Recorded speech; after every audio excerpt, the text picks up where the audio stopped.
મિત્રો, વાર્તા સાંભળીને તમારા હોશ ઉડી જશે। મિત્રો, મારું નામ વિષ્ણુ છે। મારી ઉંમર 20 વર્ષ છે। હું સુરતમાં કપડાની મિલમાં કામ કરું છું। હું તમને જે વાત કહેવા જઈ રહ્યો છું તે મારા મકાન માલિકની છે।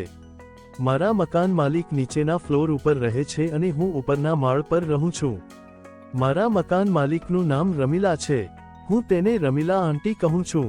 તે દેખાવમાં ખૂબ જ સુંદર લાગે છે।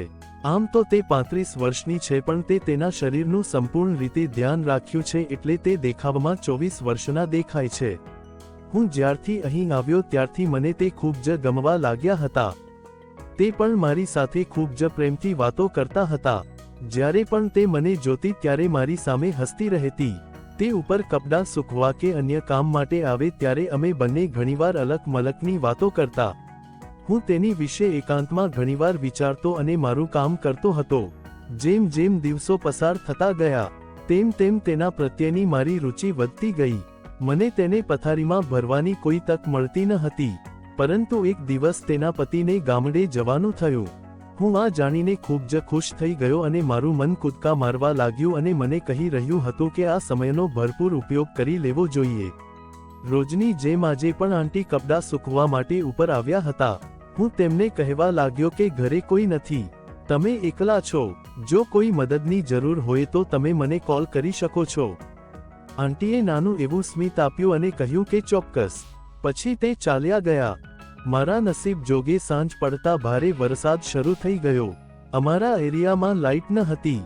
આંટી સાવ એકલા હતા ને રાતના લગભગ 10 વાગે મને તેમનો ફોન આવ્યો કે શું હું નીચે આવી શકું, જ્યાર સુધી પાવર ન આવે ત્યાં સુધી તેની સાથે રહી શકું। મેં ખુશીથી તેની વાતમાં હા પાડી અને નીચે ગયો। મને તેણે સ્મિત સાથે આમંત્રણ આપ્યું અને સોફા પર બેસવા કહ્યું। બંને એ વાતચીત શરૂ કરી। હું મારું નસીબ અજમાવવા માંગતો હતો।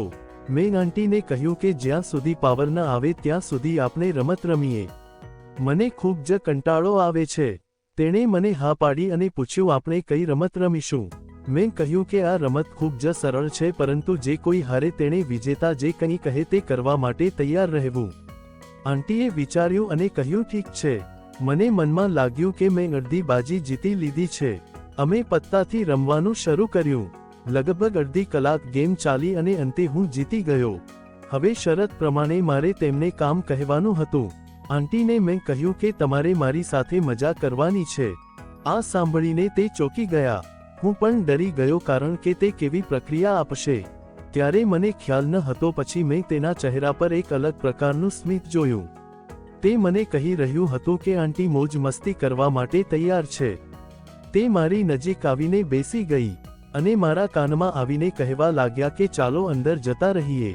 તેણે મારો હાથ પડ્યો અને મને અંદર લઈ ગયા। આ ઠંડીની અંદર મોજ મસ્તી કરવી તે પણ યોગ્ય સમય છે। અને પછી જે કાંઈ થયું તે સાંભળીને તમારા રૂંવાટા ઊભા થઈ જશે।